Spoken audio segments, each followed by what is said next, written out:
Hello student, आज अपने एक क्वेश्चन के बारे में बात करनी है कि एक आपको अगर बहुपद दिया हो और आपको इस प्रकार कोई भी क्वेश्चन है यानी कि अल्फा बीटा के रूप में कोई भी क्वेश्चन आ जाए उसका आपको मान निकालना। जैसे कि मैंने एक क्वेश्चन बनाया 1/अल्फा प्लस में 1/बीटा का आपको अगर किसी ने मान पूछ लिया तो आप किस प्रकार इसको हल करेंगे। सबसे पहले तो इसी को ही आपको हल करना आना चाहिए यानी कि 1/अल्फा प्लस में 1 क्या है बीटा है। और अल्फा और बीटा आपको पता है कि जो भी बहुपद होता है उसके जो शून्य होते हैं ना उनको ही माना जाता है, पहले को अल्फा और दूसरे को बीटा। आप इसको अगर एलसीएम लेके हल करेंगे तो देखो तिरछी गुणा हो जाएगी बीटा की 1 से भी बीटा और अल्फा की 1 से भी, यानी कि ऊपर तो आ गया बीटा प्लस में अल्फा और नीचे क्या होगा इन दोनों की गुणा होगी। कहने का मतलब अगर आप अल्फा प्लस बीटा का मान यहाँ पे रख दो और गुणा में क्या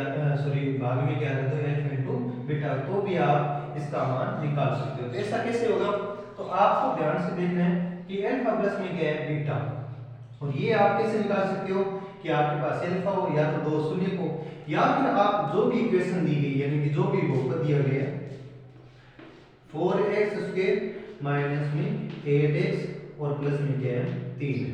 इस बहुपद की तुलना है ना वो आपको क्या है द्विघाती जो आप बहुपद बनाते हो उस समीकरण से करनी है, यानी कि x² माइनस में अल्फा प्लस बीटा और इसकी गुणा होती है x से और यहाँ पे जो होता है वो क्या होता है अल्फा इनटू बीटा, इससे करनी है। लेकिन इसमें एक कंडीशन होती है कि जब आप इस बहुपद की तुलना इस द्विघाती बहुपद से करते हो तो x² का जो गुणांक होता है वो क्या होना चाहिए 1 होना चाहिए। तो आपको जो भी बहुपद दिया गया उसके पूरे के अंदर आपको 4 का भाग लेना पड़ेगा तभी जाके ये क्या होगा 1। जब आप इस बहुपद के अंदर 4 का भाग लोगे तो 4 से 4 कट जाएगा, आ गया x की स्क्वायर माइनस और 8 के अंदर 4 का भाग लेंगे तो कितना आ गया 2x और प्लस में क्या हो जाएगा 3/4 यानी कि इसके अंदर भाग लेंगे। तो अब आप इस बहुपद की तुलना क्या है इससे करोगे तो यहाँ पे जो वैल्यू होती है ये जो प्लस का 2 है ये किसका मान है अल्फा प्लस बीटा का। अब आपके पास अल्फा प्लस बीटा का मान कितना आ गया प्लस का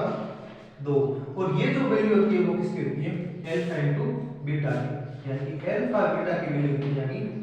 3/4। अब ये जो दोनों वैल्यू है आप उसके अंदर रख दो और यहां से क्या आ जाएगा मान, यानी कि अल्फा प्लस बीटा की वैल्यू कितनी है